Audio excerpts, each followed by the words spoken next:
I am very, very happy to be joined today by Alison Gopnik. She is an internationally recognized expert in children's learning and development, professor of psychology, and an affiliate professor of philosophy at the University of California, Berkeley. She's the author of many, many books, including The Philosophical Baby. And her new book, The Gardener and the Carpenter, is a response to the fact that parenting has become a verb, a powerful middle-class trend, a lucrative self-help industry, and sometimes a kind of blood sport, while developmental science paints a very different picture of how children actually grow and learn and what it means to be a good parent. Welcome to Think Again, Alice. Glad to be here. I guess we can start with sort of the big, broad picture, like what has gone wrong, and I guess we should also be clear that this is like a very specific, this parenting that we're talking about, this is happening within a very specific cultural context. It's probably not everywhere. Right, right. But what's gone wrong for many middle-class parents in terms of how they're approaching raising their children, how we think about Well, a very strange thing happened at the end of the 20th century. It was called parenting. So the very word parenting only first appears in the dictionary in 1958, and it only became common in the 1970s. Right. By now, it's become enormous. It's become the model for what being a parent is all about. And that word, parenting as a verb, came with a particular kind of picture of what being a parent is about. And that picture was that you could somehow shape or mold your child into a particular kind of adult. I feel like I can think of, or I have echoes in my mind of like old 1950s movies or TV programs where parents are talking about raising children of good moral character, and there is this idea of at least actively inculcating values that maybe precedes this trend. Well, yeah, as long as we've had children, one of the things that we've done with children, and in fact, one of the evolutionary functions of the relations between parents and children, is that parents pass on their values and knowledge and approaches to the world to their children. That's what culture is all about. Right. But it's equally true that as long as we've been around, children have taken that information and reshaped it, revised it, changed it to suit the new environments that children were growing up in. Right. And if you think about it, if all that culture involved was just replicating the previous generation, there wouldn't be much reason for it. Culture is this really fascinating balance between imitation and innovation. So children are incredibly good at learning from parents, and parents are very good at passing on their values. They do it just by embodying those values. Yeah, that was something I was thinking about was, because I think it may have been only a couple of days ago that I was lecturing my 8-year-old son about something, and while reading your book, I was thinking, this lecturing business, like it's probably nonsense from a developmental and neurological standpoint. You can't actually lecture values into somebody so much as hope that they will, they'll observe and imitate and learn. Right. Right. So, part of what I think also happened at the end of the 20th century was we had a peculiar institution called school that started in the 19th century. And suddenly that became everybody's picture of what learning was all about. So when we developmental psychologists said, children have these incredibly powerful brains, they're learning more in the first 3 years than they ever will again, et cetera, et cetera. Right. The way people interpreted that was, oh, I get it, so they should be in school. Learning is a teacher giving a lesson to a child. And what the developmental science tells us is sort of exactly the opposite. The way that children are learning is by observing, by participating, by playing. Those are the ways that children are learning, not by sitting and being lectured by a teacher, even when that teacher is, maybe especially when that teacher is a parent. A lot of the messages in your book, which are consistent with the work that you've done, for many years, remind me of the divide between sort of parental and grandparental thinking. Mm-hmm. You happen to be a grandparent at this point, but you are also a serious researcher of developmental psychology. I think about how grandparents sort of always want parents to relax and just let the child play and be a little more messy than the parent wants. Has that shifted for you at all? I think one of the things that I say is this book is the product of a bubba at Berkeley. That's my self-identity, and certainly having grandchildren is a way of getting a kind of perspective on the whole process. When you're a parent yourself, it's kind of like every moment you're so engaged in it, it's hard to look back and try and make sense out of it. And becoming a grandparent was one way of doing that. Curiously enough, at the same time that I was becoming a grandparent, this new research was showing how important and crucial grandparents, and especially grandmothers, were to human evolution. that grandparenting is actually actually contributed to the ability of these terribly immature humans to exist at all. And I think also was one of the principal engines of culture. So grandmothers are the ones who you learn the traditions, the recipes, the old wives' tales, the silly jokes, all those things come from being a grandmother. And part of the reason why this parenting picture became so prevalent in the 20th century was because for the first time in human history, people didn't have very much experience of caregiving when they had their own children. Right. So for most of human history, when you had a baby, the way you found out how to take care of that baby was that you had taken care of younger siblings and younger cousins, and you had a whole network of people, grandmothers especially, but also aunts and uncles and cousins and friends who had also taken care of children. So you had this deep, profound knowledge of caregiving. And when you have a 40-year-old who's sometimes never even picked up a baby, certainly hasn't cared for them very much. And even teenage babysitters have sort of disappeared from the scene for upper middle class families because the kids are too busy prepping for college to spend time doing a babysitting job. Then I think it's quite natural that when you have a baby, you think, oh, okay, I know how to work, I know how to go to school. There must be a variant of working and going to school that I can use for caring for a child. Right, and there's a lot of fear that goes along with being in that position of lacking the knowledge, having this vulnerable little human being at your fingertips, and into that space of fear can enter the self-help books and so on. Yeah, so I think it's a combination, it's sort of an evil combination of the stakes seem to be higher than they ever were before because we know that things like education are central to success. So it feels like the stakes are higher, and it also feels as if the competence level is lower, and that's a combination that fuels this literally billion-dollar parenting industry. I think it would be better for both parents and it's easy to say, well, just chill, but the advice is basically just chill. The book, maybe that would have been an interesting alternate title for the book. Parents, just chill. Just chill. Yeah. So I wanted to go into another part. You write about technology, which is obviously a huge fear and concern for a lot of parents today. This is the beginning of your chapter about children and technology, and I wondered if you could just read that to us. So, they gave her the device when she was only 2 years old. It had a sophisticated graphical interface, sending signals along the optic nerve that swiftly transported her brain to an alternate universe, a captivating other world. By the time she was 7, she would smuggle it into school and engage it secretly under her desk instead of listening to the teachers. By 15, visions from the device, a girl entering a ballroom, a man dying on a battlefield, seemed more real than her actual adolescent life. She would sit motionless with it for hours on end, oblivious to everything around her.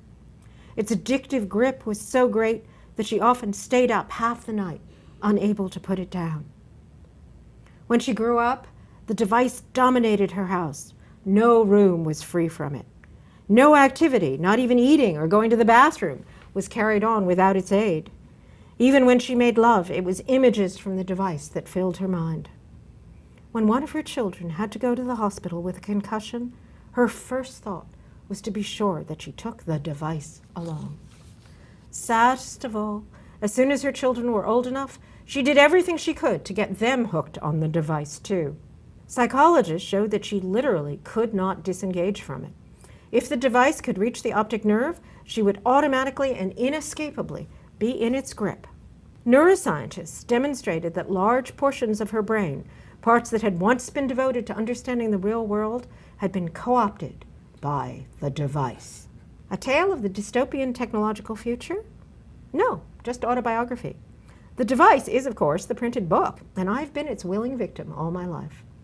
So what's wonderful, first of all, as I said before the interview, you completely fooled me until the point where the parent tries to get the children hooked on the device, at which point I was like, what's going on here? But basically your point is that throughout pretty much all we know of human history, parents have been resisting their children's interest in new technologies, have been afraid of it, and yet the science, it's very, very difficult to pin down in any generation what the effects are of the technology on child's brains, yeah?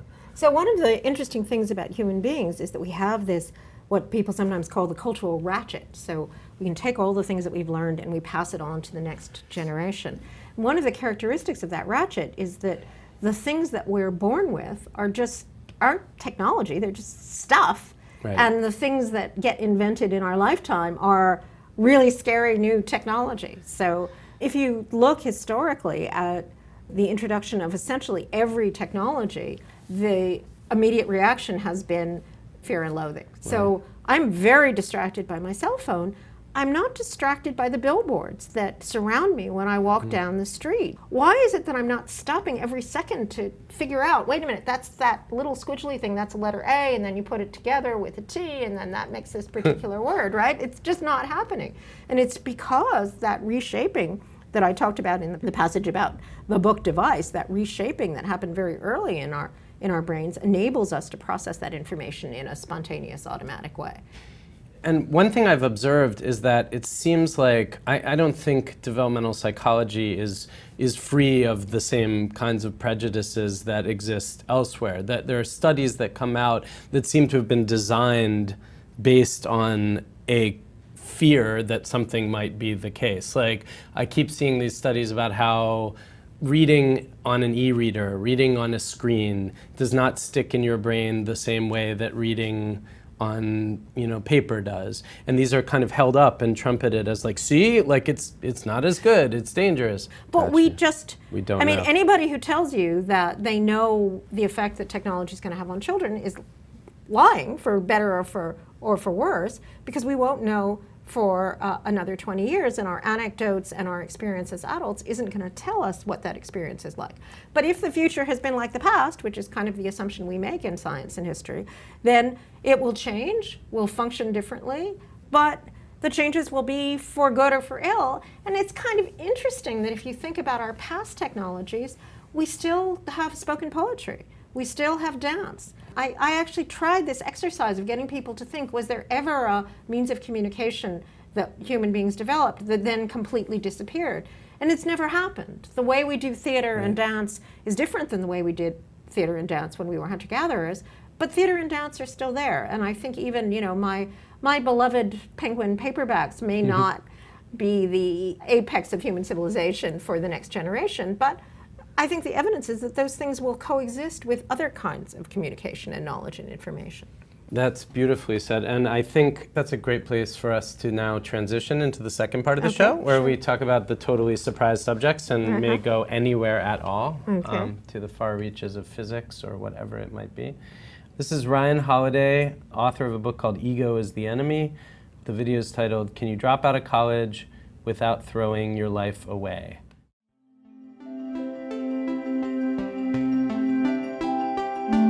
If I get an email from someone and they say, I'm failing all my classes, I want to drop out just like you did, I say, you need to figure out why you were not successful in school and solve that problem before you strike out on your own where you have even less of a safety net.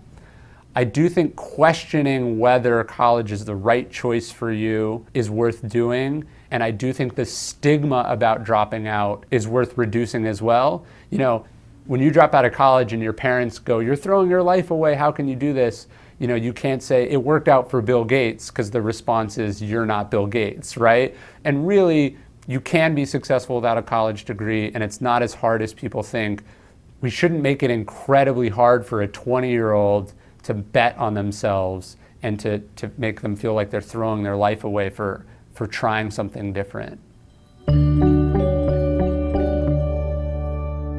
The idea of my not going to college, like that would never have occurred to me for 5 seconds.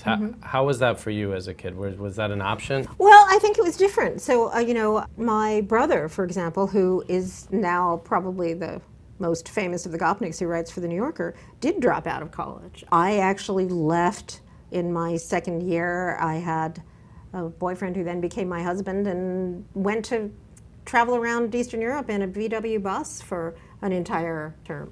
But my then you own came children. back, right? Yeah, then I came back. Yeah.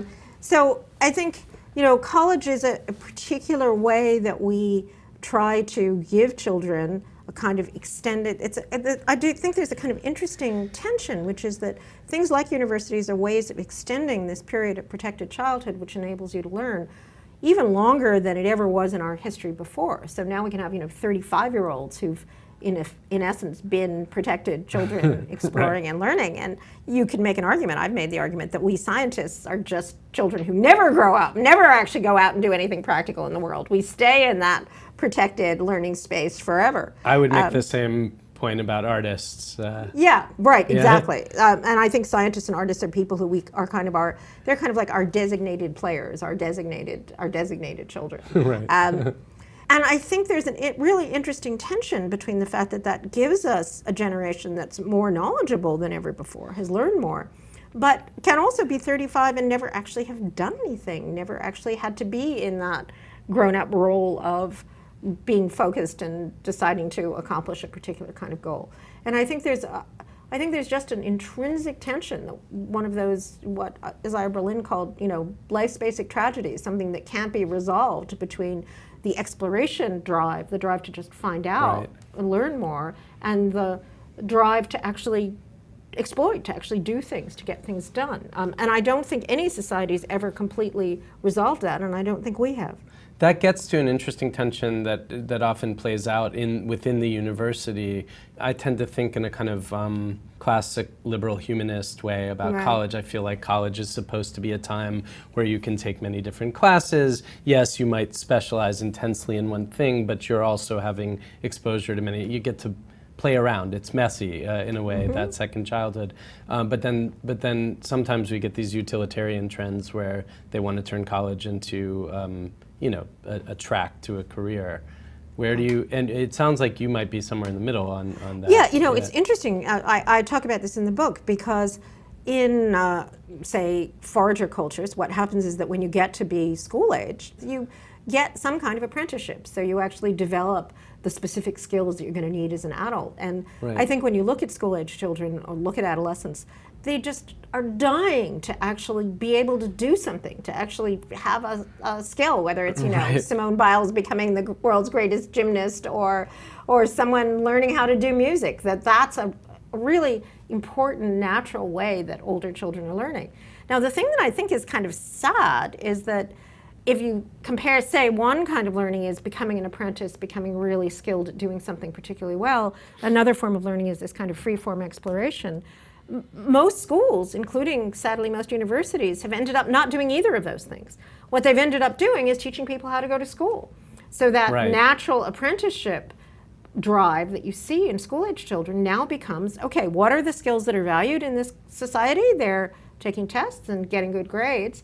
And then we get them as university students and we say, all they care about is getting good grades and what's going to be on the test. It's terrible. How did this happen? And of course, we selected people who had learned how to be maestros of test taking and this is why aficionados of grades. I mean, this is why I wonder, reading your book and reading anything like this that speaks to me, like, is it ever possible to put that genie back in the bottle? Is there any way ever, aside from individuals making decisions about their children? Well, here's one thing, for instance, that I've suggested in print about a way that we could organize universities. If you look at something like science, for instance, when you actually start really doing science in graduate school, then you become an apprentice again. So you're not taking exams and taking classes anymore. You're being in the lab with the master scientist who's giving you a hard time about how you've screwed up that particular study.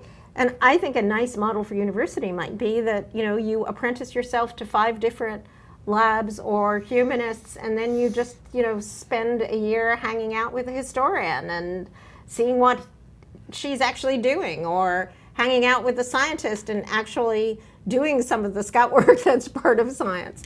I think that would be a much better model than this rather strange, literally medieval model that we have of the person who's getting up and reading to you from the book because there's only one copy of the book to read from.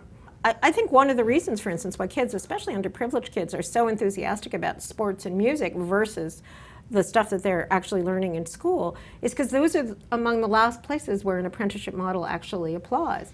If If you think about, if we taught baseball the way that we teach science, right. no one would get to play the game until they were 27. What we'd be doing is getting kids to fill out exams about baseball, and maybe, you know, in college you could get to reproduce great baseball plays of the past. Right. That's pretty much what we do with science, and there's no reason why we should. If you think about how you become a scientist, or my other profession, you become a writer, you do it by doing it and by having a good editor or a good mentor who tells you that you've done it completely wrong and you need to try again.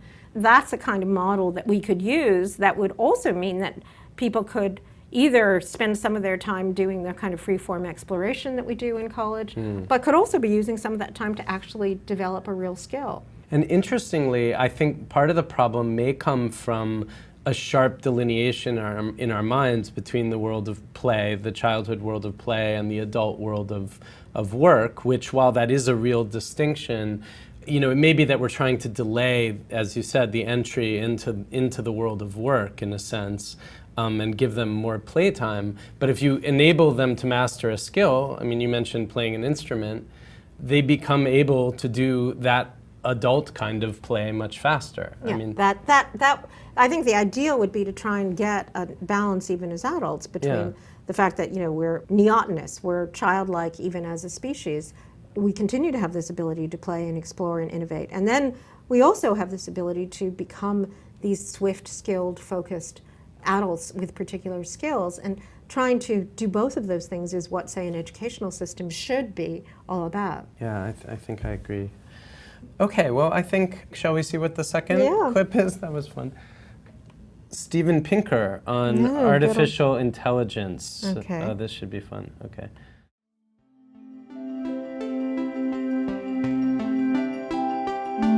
I think that the arguments that once we have super intelligent computers and robots, they will inevitably want to take over and do away with us, comes from Prometheus and Pandora myths. It's based on confusing the idea of high intelligence with megalomaniacal goals.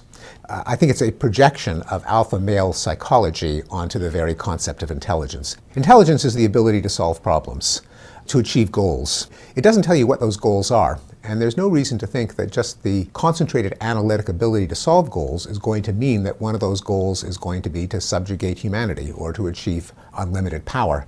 It just so happens that the intelligence that we're most familiar with, namely ours, is a product of the Darwinian process of natural selection, which is an inherently competitive process, which means that a lot of the organisms that are highly intelligent also have a craving for power and an ability to be utterly callous to those who stand in their way. If we create intelligence, that's intelligent design. I mean, our intelligent design creating something, and unless we program it with the goal of subjugating less intelligent beings, there's no reason to think that it will naturally evolve in that direction. And we know, by the way, that it's possible to have high intelligence without megalomaniacal or homicidal or genocidal tendencies. Because we do know that there is a highly advanced form of intelligence that tends not to have that desire, and they're called women. Well, I tend to agree with the idea that our fear of artificial intelligence is sort of irrational. I think it doesn't come maybe quite so much from megalomania as from the fact that anything that reaches the boundaries between the human and the inhuman is disturbing to us. So there's the famous uncanny valley when we see faces that look kind of almost human but not quite. Right. That's creepy. Or Invasion of the Body Snatchers. Yeah, there's something about that that's always bothered us. I think rather than thinking about Pandora, I'd think about the Golem, right? The Golem is a great mythology about what happens when something that isn't human takes on human form, or Frankenstein. Those happened long before we had any ability to understand artificial intelligence. And interestingly, I can't think of any myth that goes the other way around, where something that's not human that takes on human forms is benign and benevolent and a helper, right? I think Steve is right that that's part of what's happening. I would demur from the idea that the most intelligent creatures that we know are the alpha males, though, or even the women. The most intelligent creatures we know unquestionably are children. And in fact, the kind of intelligence that's most important is this kind of creative, imaginative intelligence that we see most characteristically in children, exactly because they're not trying to rule the world, exactly because they're not being megalomaniacs. They're not only not being megalomaniacs, they can't even get their shoes tied and get out to daycare in the morning. So if you look at what AI actually can do and what AI systems can do, it's still true that they're very good at extracting patterns from data in the world, and they're very good at solving a specific problem if you give them a specific problem. What every 3-year-old can do, and we don't even have a clue of understanding how an artificial system could do, is to think up a new solution, think up an idea that nobody's ever had before, think up a counterfactual. And at the moment, the only way we can get machines to do that is either they just generate random variation, which isn't going to be relevant, or they stick to the things that have worked in the past. Being able to think of something that's genuinely new and genuinely relevant to a problem or an idea, that's something that every 3-year-old does. In fact, we have data that suggests that 3-year-olds, 4-year-olds do it better than undergraduates or adults do it. And we have no idea how to get an artificial system that can do that. Now, having said that, we do know very much how to create a real intelligent system. We've all done it, and it's a lot more fun than actually having to get a computer science degree, because of course we know that every one of those children is a real physical intelligent system. So whatever it is that makes them intelligent, there are real physical systems that are intelligent, and as a scientist I sort of have faith that at some point we'll understand how that works. But the kinds of systems that we have now that are leading to the new spring of artificial intelligence aren't even in the same ballpark. They're not even doing the same kinds of things as those children are doing. So is that still considered, I mean, you don't work directly on artificial intelligence, I guess, or do you? I collaborate. I actually collaborate with people who do things in machine learning, and one of the things that we've done is try and see what kind of systems would you need to design that could do the same things as children could do, and vice versa. One of the main things that we've done over the last 15 years is to show that very young children are implicitly, unconsciously using a lot of the same techniques that machine learning systems use. But the way that we've been able to show that is by, for example, one of the things that we can train a computer to do and that children do spontaneously is take a particular pattern of data, for example, and find the pattern in that data. That's something that a pre-existing pattern that we know that they're looking for. Exactly. Yeah. And in our experiments, what we do is give the children a pattern that we know means something, and then see if they can infer something about what that pattern means. And the children are amazingly good at doing that. Right. What the children can do that we don't really understand and we don't know how to simulate in a computer is to look at that pattern and think of a solution or an idea that none of us have ever thought of before. And that's something that we don't really understand. So that's still considered like a real paradigm shift type of change in artificial intelligence if and when that happens. If and when that happens. Yeah. Although even then, I don't think there's any particular reason to believe that that would lead them to want to be our overlords. But we're very far from even that degree of intelligence. I guess what is potentially frightening is that you have a thing which may be autonomous, may be made autonomous, right? May be able to make its own decisions and so forth. And Pinker says, well, if we design it in a certain way, then it won't want to, why would it want to be our overlord? Right. But there are a lot of people in the world. There are a lot of scientists in the world. There are a lot of like hack technologists in the world.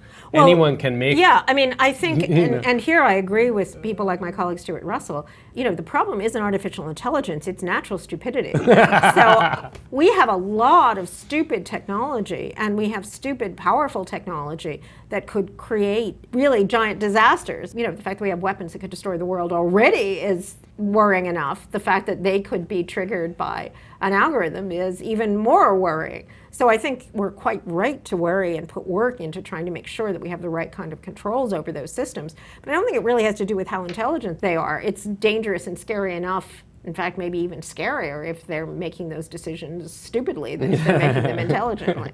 Yeah, I mean, I think once the technology's out there, the controls are going to be hard to implement. Because people can take it and reverse engineer it and do what they like with it. But as I say, I mean, you know, we can put in a computer virus that can shut down a reactor plant now. You don't need to have anything very smart to be able to be extremely destructive. That's true. Yeah, we're already there, more or less.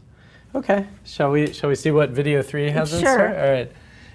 This is Sonia Arison. She's a futurist and a policy analyst, and the video is titled Adultolescence, It's the Beginning of a New Age. So let's see where we're going with this. Human life expectancy in 1850 in the United States was 43 years. Today it's around 80 years, so we've roughly doubled it already. And so the question is, well, what happened to family life during that time? And if you look, you can see that the age of first marriage has gone up significantly. Age of first-time mothers has gone up already. I mean, right now we're in the era of the 40-year-old mother. And I think that at some point, there'll be a time when we're in the era of the 70-year-old mother. We're at the point where we're going to see new life phases coming along. And then with longer lives, we might also have other periods of life that, for instance, when we extended our life expectancy, a new phase of life came along called adolescence. And that didn't used to exist before. We used to go straight from childhood to adulthood, but as we lived longer and healthier, this new phase of life came along called adolescence. And now scholars are starting to see another phase of life, which they're calling adolescence. And that's the time after adolescence, but you're not quite an adult yet. And as we live longer and longer, we might see new phases of life like that. It is certainly true that from an evolutionary perspective, what evolutionary biologists call our life history, which is how our life unfolds over time, is really a crucially important part of how we function as human beings. And our childhood was already being extended just in the course of our evolution to being Homo sapiens. And interestingly, our lifespan was being extended at the same time. So if you look at chimps, by the time most female chimps are 50, they outgrow their fertility, they're ready to die even when they're well taken care of.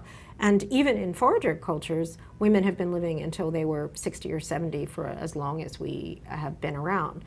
So I'm a little skeptical because the big changes in life expectancy weren't because people were living longer. That's a silly mistake. It's because children were living longer. So if you look at the chances of living to, say, be 60 or 70, once you manage to make it to 30, that hasn't changed terribly much. What's changed is your chances of actually making it to 10 when you were a child. That's the reason for the differences in life expectancy.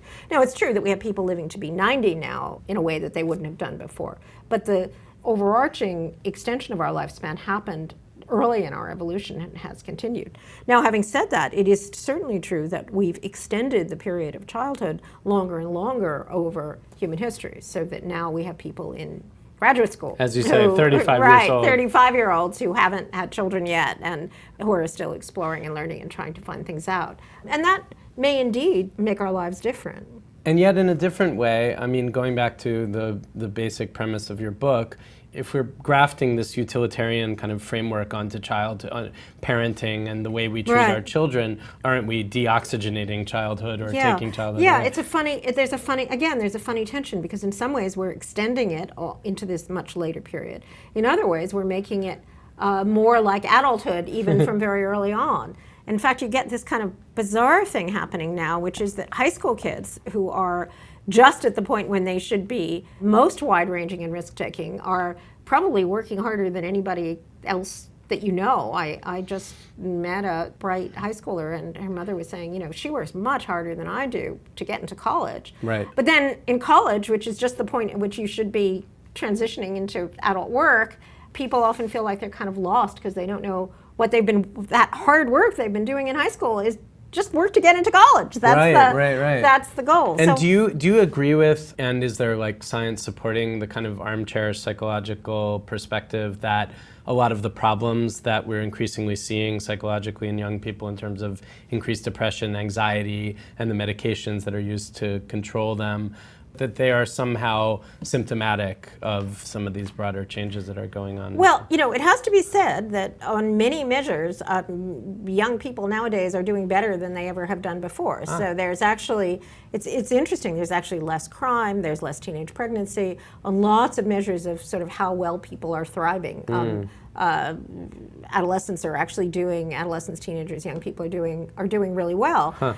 At the same time, I mean, again, it's this kind of irony in that in many respects they're doing very well, but there are increases in things like suicide rates in universities. So I think part of what happens is with each generation, this process, this cultural ratchet of taking what you've learned before and modifying and changing it to have something new, each time that happens, you end up with a new mix. And the new mix that we seem to have ended up with now is that in some respects children are saner and doing better. In other respects, they're feeling more pressure and anxiety and fearfulness. So, each generation has always complained about the next generation. That also goes with the cultural ratchet. But I do think, speaking as a baby boomer, that our parents complained a lot about us, but they didn't complain that we were fearful, right? I mean, the one thing that they really didn't think about us 60s kids was that we were scared and we were worried and we were afraid that something bad was going to happen to us. In fact, of course, just the opposite. We were so insanely overconfident that we did insanely risky things without realizing all the bad things that could happen. And it does seem as if you look at, say, this generation of college kids, that there's a kind of fear, a kind of fragility in their self-image that's really, really different. And that might be connected to the particular features of our life. One way I sometimes think about it is, my gardener-carpenter contrast has a nicer version in England where they actually, everybody gardens, which is hothousing. So what we call helicopter parenting, they call hothousing, which I think is a gorgeous description. So think about a hothouse orchid. Every little part of that orchid's life has been incredibly carefully controlled to turn it into this magnificent flower. Right. And now imagine that it had consciousness.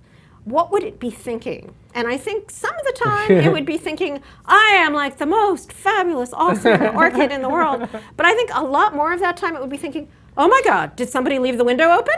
Is there a cold breeze? Did somebody water me? I am slightly too humid. I am not humid enough. Something terrible might be happening to me at any moment. That might be a description of a certain subcategory at least. And what's totally fascinating, and this I think is what's most fascinating to me about the phenomenon of parenting as it is practiced, especially in like Park Slope, Brooklyn, and other places that I've been, is the certainty that some parents seem to have about what is the right way to raise their children, given that we know almost nothing. Yeah. I mean, we know some things, but... Well, and of course it's particularly ironic because the things that we do know, and there are some things that we know, is that, for example, children, like the 20% of American children growing up in poverty, are at risk in all sorts of ways as adults. And we know that poverty, stress, isolation, things that a fifth of American children go through are bad for adult development, are bad for brain development. But the funny thing is that, of course, the Park Slope parents aren't making decisions about should I, abandon my child in the street or not. They're making decisions about should the stroller face forward or should the stroller face backwards.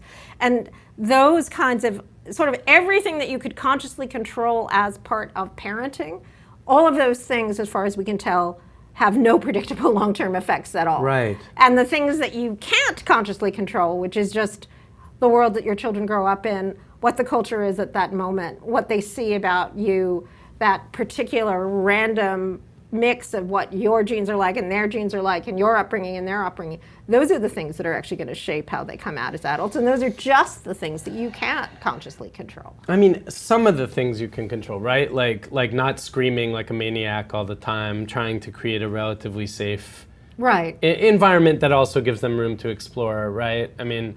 But I think those are exactly the things that you do pretty intuitively. So, you don't have to sit and read a book to know that to love your child in this insane, crazy, infatuated, over-the-top, embarrassing way. That just kind of comes with the territory. You don't need to have a book to know that you keep your kid from running out into the street. So I think there's actually an interesting analogy to what Michael Pollan has said about the culture of food and dieting, where the more you try to consciously control it, the worse the outcomes become. And sort of my equivalent of his, eat food, not too much, mostly plants, is love your kids, follow your intuitions, muddle through, hope for the best. That's about it in terms of what science actually gives you as a parenting advice. And make sure that 20% or more of children have the kind of basic resources that they need to be able to thrive. I have had the thought that if we had a tax where the entire billion-dollar industry of how-to and parenting books, if all that money went to universal preschool and maternal leave, I think that would have a much better impact on the future of children at both ends. Yeah, that's really interesting. And so much time, so much money, so much energy spent wringing hands and trying to do the right thing. And it's funny because the parenting model is so deep that it's very tempting, and people are always asking us to say, oh, I see. So you're saying if you're a carpenter parent, your kids are going to be screwed up as adults, and if you're a gardener parent, they're going to be good and creative and take over Silicon Valley as adults. And the point is that's just not the right way of thinking about it. They'll come out the way that they're going to come out. That's going to be a complicated, noisy interaction between lots of variables. But here's something that I think you can control. You can control whether you're a crazy maniac at the time that they're growing up or not. Right. You can control at least a bit whether you're constantly consumed with anxiety and guilt, or whether you're enjoying the fact that you're doing one of the greatest things in the history of humanity, which is raising another generation of children. And not just enjoying it, but also fetching about it and having a miserable time, but being in this profound relationship with another person without having this underlying message about how is this going to shape them as an adult. I mean, after all, if you're in other profound human relationships, like marriages, they're tough and they're difficult and you have to work hard to make them work, and sometimes they're full of joy and sometimes they're full of heartache. But you don't do them because your husband is going to come out better 20 years from now, or you think that. Some people do, but that doesn't usually work out very well Exactly. for them. You don't really want to be shaping, oh, I don't know, is he any better 20 years from now? I'm not sure if I was really a good wife. And if you did, it would be creepy. It would undermine the relationship. And I think something like that is true about our relationships with our children as well. Parenting today is a little creepy, maybe. Yeah. Alison Gopnik, it has been wonderful speaking with you. Thanks for coming on Think Again today. I've really enjoyed it. Thank you very much for having me.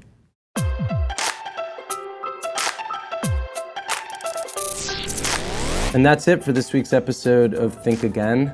Next week, for the first time in I don't know how long, I am going on vacation, and we're going to bring you a third mixtape of some of my favorite moments from the first year. There are so many great moments that I literally had like 7 segments left over when I was trying to create the first 2 mixtapes, so there's plenty of wonderful stuff to bring you. And for everyone who's liking the show, I know I say this all the time, but if you haven't done it already, please go to iTunes or Stitcher or Podcatcher or Spotify or wherever you're listening and rate or review us.